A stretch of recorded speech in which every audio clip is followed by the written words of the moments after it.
You will have got a little handout with a reading list and a couple of problems that I will talk about the problems at the end of today's session.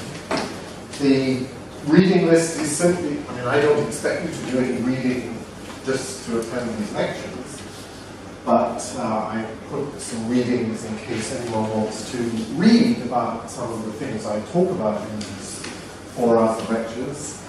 Most obviously, the textbook treatment of general equilibrium theory on that reading list is the chapter in Mascarell, Winston, and Green. I intend to be considerably less technical than Mascarell et al. In these lectures, but I will probably find me mentioning 1 or 2 things as I go along when I say you can find the details in the textbook, and that's what I mean by Mascarell. The other 3 references I will perhaps just in the relevant part of the lectures I will quickly say if you want to read a bit more you can look at whichever it is, but we'll leave that until we get to them. Let me also say something at the start, which is that I am very happy to be interrupted for clarification. If I fail to make something clear, please let me know. I'm very happy to try and do a better job of clarification. So let me start by saying something about what general equilibrium theory is and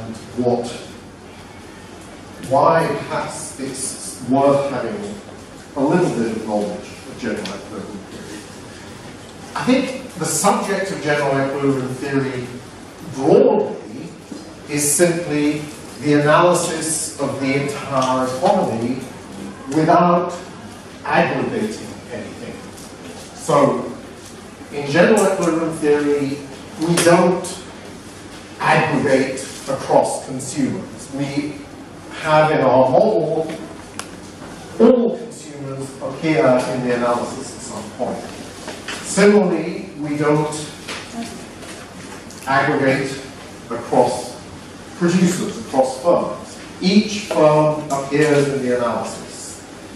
We furthermore don't aggregate across goods. Each good, whatever good might be relevant to economic activity in some way, appears in the analysis explicitly. And I think the difference between general equilibrium theory and macroeconomics is that general equilibrium theory and macroeconomics are both concerned with the entire economy, but macroeconomics typically does a lot of aggregation. You aggregate across consumers and talk about possibly a representative representative. Even if you don't aggregate to the level of a single representative firm or representative producer, there's a lot of aggregation involved. Similarly, you don't, in macroeconomics, talk typically about a very large number of goods. There may be an output market, an investment goods market, a labor market, a money market, maybe a bond market. If you think about it, how much aggregation is going on when we talk about the bond market in macroeconomics? There are a lot of financial instruments out there that have been aggregated into a single market. So I think general equilibrium theory differs from macroeconomics by not wanting to aggregate. You may well say aggregation has to be done in order to make our theories operational, and I'm perfectly happy with that line of argument. But still, that's what seems to me the fundamental defining characteristic of general equilibrium theory, is that aggregation does not take place. What I'm going to talk about in these lectures is something that I'm going to give the rather long-winded name of complete competitive markets general equilibrium theory to.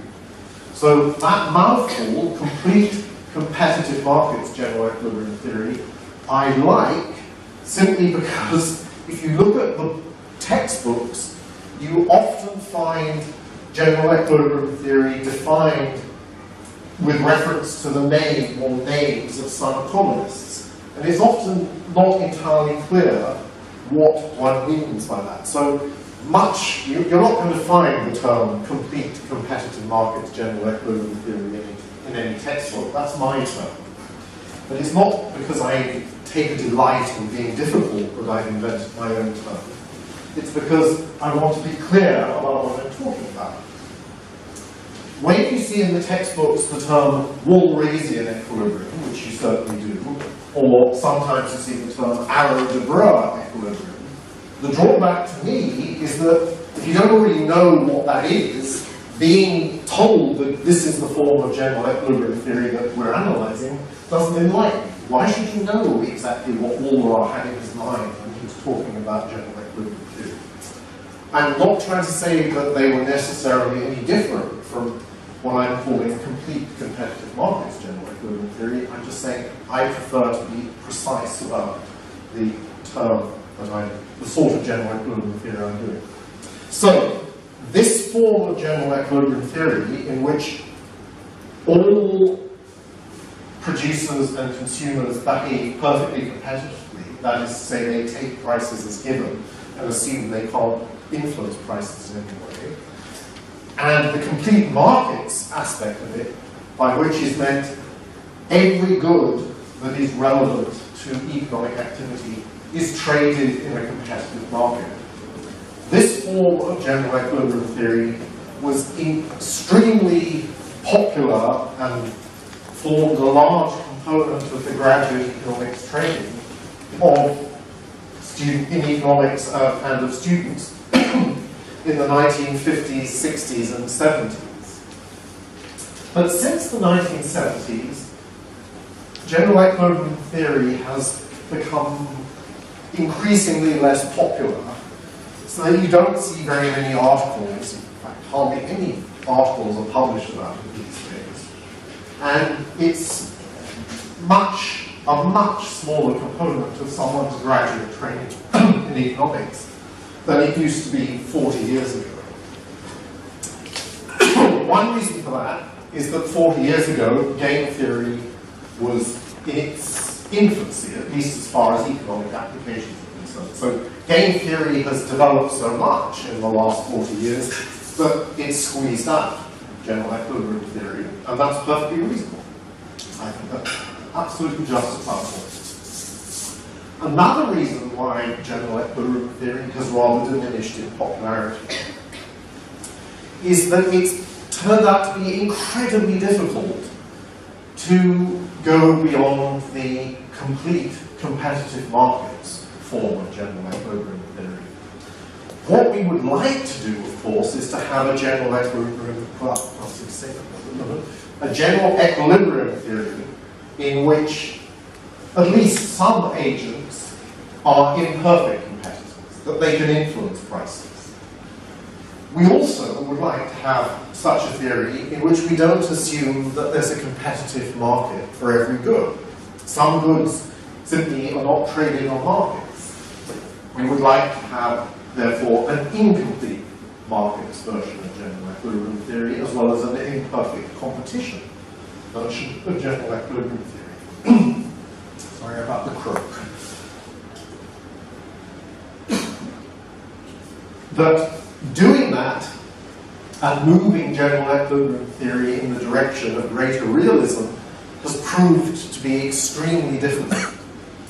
And it's really something that quite a lot of people have worked at, and almost no progress has been made. So for that reason too, general equilibrium theory is less popular with students and professional economists. I think it would be a pity, though, if that some of the basic lessons of complete competitive markets general equilibrium theory were lost, because although I absolutely agree with anyone who tells me that this version of general equilibrium theory is extremely unrealistic, I'm not going to defend it on grounds of realism. But you can still learn useful things for economics more generally from studying fairly unrealistic frameworks. And one of the things I'm going to persuade you in the next 3 and a bit hours, if my voice even lasts for 3 and a bit minutes, is that we can learn something, several things that are really rather important. And my sort of underlying theme of these lectures is at various points I will want to draw out some things that I think are general lessons that are not restricted to the rather narrow particular framework that I'm going to be discussing. Okay, so let me start off by sketching a basic form of complete competitive markets general equilibrium analysis, and then I will put it to work in various ways after having done so. So, what I am going to assume, well, just setting out a simple model, is that capital N is the number of goods in the economy. Now, goods here is to be interpreted extremely broadly. It includes obvious sorts of goods like bananas and oranges and so forth, but it includes labour services of different types. It includes use of particular sorts of capital goods as inputs into production. It includes services as well. Anything that is relevant to economic activity is defined as a good in this general sense. So, what I mean by anything that's relevant, anything over which individuals have preferences, or anything which affects firms' production possibilities, is defined as a good. And for each of these things, there is a distinct competitive market on which the good is traded. So, the assumption of complete markets is the assumption that for anything that is relevant to economic activity, for each of these N good, capital N goods, there is a competitive market. So, for these N goods, which I'm going to index by the subscript I to indicate a good, for each good I, there exists a non-negative price, P subscript I, at which individuals and firms take as given and think that they can buy and sell as much as they like at the going competitive market price. The collection of all these PIs for each of the different goods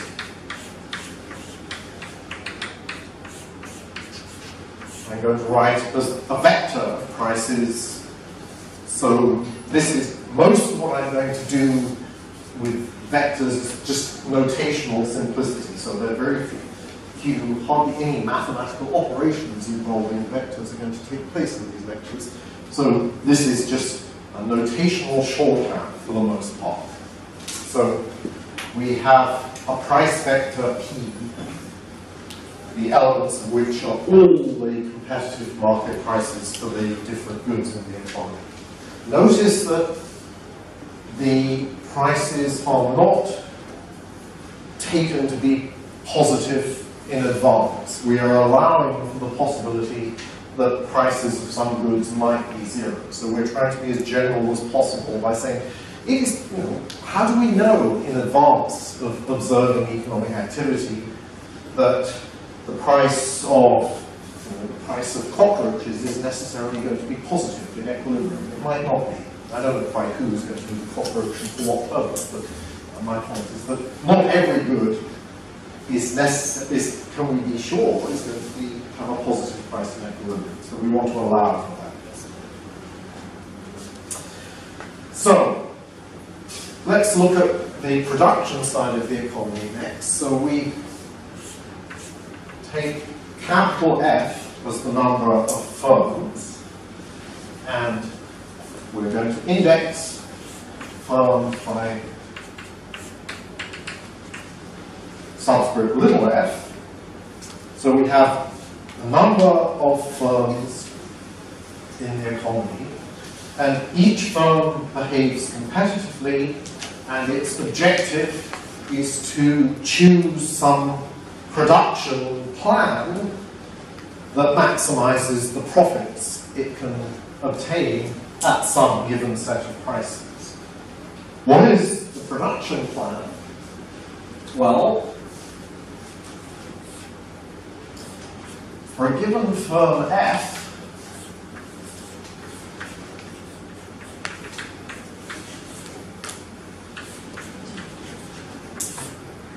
the production plan, or a particular production plan, is just a vector indicated by a superscript F, which simply says this is a collection of feasible inputs and outputs for firm little f. So the elements of this vector just say for each of the n goods with this particular production plan, the firm chooses to produce output of, say, good 1, and it might use, let me say output of good n, capital N, and it might use good 1 as an input. The sign convention that I'm going to use is that goods that are outputs for a firm are positive elements of this vector. Goods that are inputs are negative elements of the vector. So if good 1 is used as an input by firm F, this first element will be a negative. Outputs will be a positive. The firm's production technology is specified by a production set. So capital YF is the production set for firm F, and it's the collection